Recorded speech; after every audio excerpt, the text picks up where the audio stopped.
అబ్బాయిల నుంచి నే పడిపోయా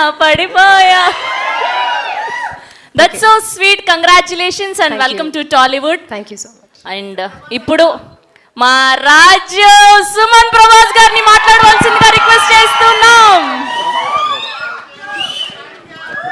నమస్తే అందరికీ, నా పేరు సుమన్ ప్రభాస్. ముందుగా అందరికీ హ్యాపీ న్యూ ఇయర్. ఇక్కడికి వచ్చిన మీడియా వాళ్ళందరికీ, ఆడియన్స్కి అందరికీ థ్యాంక్ యూ సో మచ్. మీరు అందరు వచ్చి మాకు ఇట్లా బూస్ట్ ఇస్తున్నందుకు డెఫినెట్లీ ఇది చాలా ఎంకరేజ్మెంట్ ఇస్తుంది. ఎందుకంటే ఈ స్టేజ్ నేను చాలా రోజుల తర్వాత ఎక్కినా. It's like 2.5-3 years almost. నా ఫస్ట్ సినిమా చేసిన తర్వాత ఈ సినిమా చేసిన. పాయింట్కి వచ్చేస్తే గోదావరి గట్టు పైన, డెఫినెట్లీ గోదావరి గట్టు పైన అన్న పదం మనం వినంగానే మన అందరికి గుర్తొచ్చేది ఈస్ట్ వెస్ట్, ఈ గోదావరి ఏరియాలన్నీ. నేను ఆ గోదావరి ఏరియాకి ఫస్ట్ టైం వెళ్ళినా నా లైఫ్లో, అంటే ఈ సినిమా షూటింగ్ కోసమే. దానికి ముందు వరకు నాకు గోదావరి అంటే ఇప్పుడు కృష్ణా రివర్ ఎట్లా, గోదావరి రివర్ అట్లనే, సో ఇట్లా చాలా రివర్స్ ఉంటాయి కదా, ఇట్లా వన్ ఆఫ్ ద రివర్ ఏమో అనుకున్నా. సో ఈ షూటింగ్కి నేను ఫస్ట్ టైం పోయినప్పుడు తెలిసింది గోదావరి జస్ట్ రివర్ కాదు, అక్కడ కల్చర్ వేరే ఉంది, అది ఒక ఎమోషన్, ఆడ ఫీలింగ్ వేరే ఉంది డెఫినెట్లీ అన్న. సో వాళ్ళు మాట్లాడే విధానాలు కానీ అంటే చాలా స్వీట్ అనిపిస్తుంది. ఇప్పుడు మనుషులు ఇందాక సుదర్శన్ అన్నట్టు ఎంత భోజనం పెడతారంటే, ఎంత మర్యాద చేస్తారంటే, ఏదో సూట్ కేసులో గుక్కినట్టు గుక్కేస్తారు మన కడుపులో. అది మనకే డౌట్ వస్తుంది, అది సూట్ కేసా కడుప అనేది. తిన్నాక లేచి నడవని కష్టమైతే అట్లా పెడతారు. నేను 4-5 కేజీలు పెరిగిన అడిగి పోయి ఈ భీమవరంలో ఉన్నప్పుడు షూట్ చేసింది కూడా యాక్చువల్లీ మన ఈ వేల్పూర్, రేలంగి, అత్తిలి, ఇవన్నీ గోదావరి పారే ఏరియాలు అక్కడ సైడ్ ఏవైతే ఉన్నాయో అక్కడనే షూటింగ్ చేసినాం. షూటింగ్ చేసినాక అర్థమవుతుంది, నా ఫ్రెండ్స్తో అంటుండే, మా ఎంత లక్కీరా వీళ్ళు, ఎంత కాదన్నా మనకన్నా కొంచెం లక్కీ ఇక్కడ ఉట్టి పెరిగిన వాళ్ళు.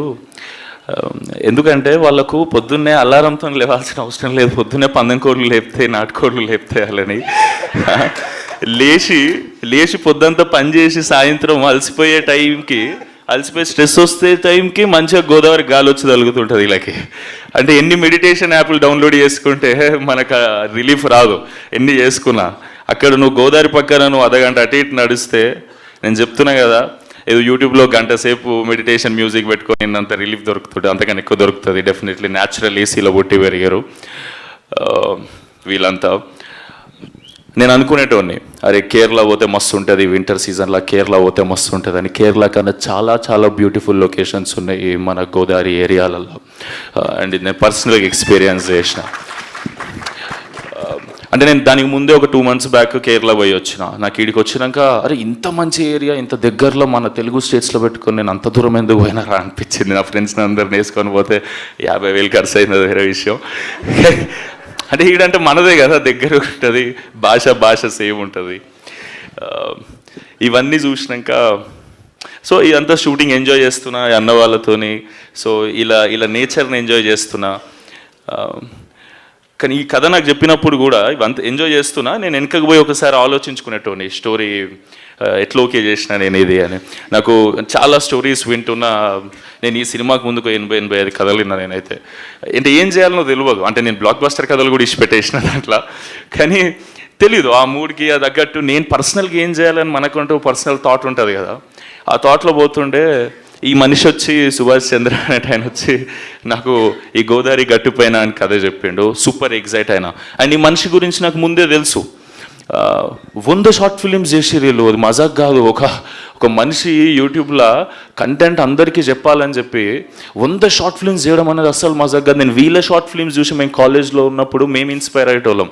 నా ఫ్రెండ్ మనీ, దుర్గా, వీళ్ళందరూ అన్న వాళ్ళ పొజిటివ్నెస్, ఈ షార్ట్ ఫిలిమ్స్, ప్రయాణం షార్ట్ ఫిలిమ్స్ నాకు చూపెట్టి, అంటే సూపర్ క్వాలిటీ ఉండేటి 10-15 ఏళ్ళ క్రితమే.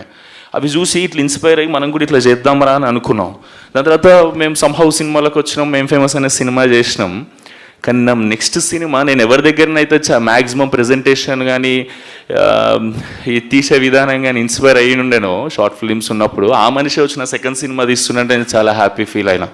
అండ్ ఆయన వచ్చే ముందే ఆయన వచ్చే ముందే నాకు తెలిసి ఈయన ఎట్లాంటి కథ చెప్తాడు, ఎందుకంటే ఆయన మైండ్ సెట్ అనే షార్ట్ ఫిల్మ్స్ అవన్నీ నాకు ముందే ఐడియా ఉన్నాయి కాబట్టి ఆయనకు నేను తెలియదు డెఫినెట్లీ కదా, అంటే పరిచయం లేదు. మేబీ మ్యూచువల్స్ ఉన్నారా మనకి? మ్యూచువల్స్ ఉన్నారు, వంశీ గారు. వంశీ అని ఉన్నాడేమో, సారీ. కానీ పర్సనల్గా ఎప్పుడు కలవాలి. సో మనిషి ఎట్లాంటాడో తెలిసి, ఏ కథ చెప్తాడో తెలిసి ఈ కథ చెప్పిండు.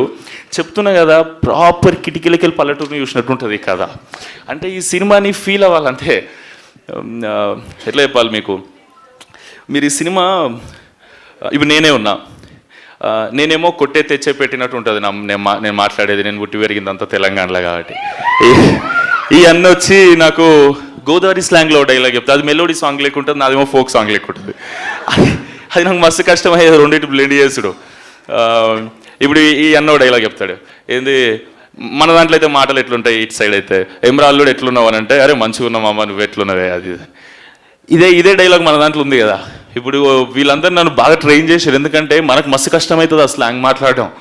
నాకు తర్వాత అర్థమైంది, సినిమా ఏదో జోష్లో ఓకే చేసేసిన, ఎమోషన్స్ ఫ్లో అంతా నచ్చి. కానీ ఈయన వచ్చి అంటాడు, డైరెక్టర్ కసిరెడ్డి అన్న, మా విజయ్ ఉంటాడు డైరెక్షన్ డిపార్ట్మెంట్లో వచ్చి, ఈ డైలాగ్ ఎట్లా చెప్పాలంటే, ఇప్పుడు ఆయన ఎమ్రా అల్లుడు అని నేను అన్నాడు సుమంత్, ఆయన నేను ఎరా అల్లుడు ఎలా ఉన్నా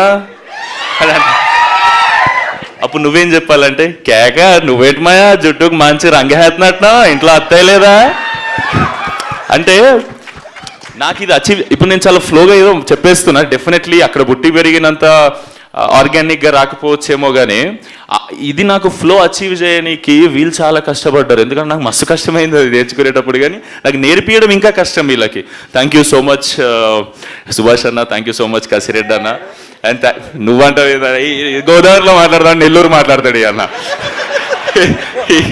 ఈ అన్న పోయి ఏమే ఏంది మ్యా, నేను ట్రైనింగ్ ఇవ్వలేదు బ్రో నీకు. నీ ట్రైనింగ్ వద్దన్న, నువ్వు స్పీచ్ ఇస్తా అని చెప్పి ఓకేలే. అంటే ఒకవేళ నెక్స్ట్ కథ నెల్లూరు కథ చేస్తాం మేము ఎవరో తెలుసు, అందుకే నేర్పిస్తున్నాడు. గోదావరి సినిమాలో నెల్లూరు ఎందుకని ఇప్పుడు నెల్లూరు చేసినప్పుడు నెల్లూరు నేర్చు, అందుకే ముందే నేర్పించేస్తున్నాడు. థ్యాంక్ యూ అన్న, థ్యాంక్ యూ సో మచ్. నీ ప్రేమకు థ్యాంక్ యూ సో మచ్ అన్న.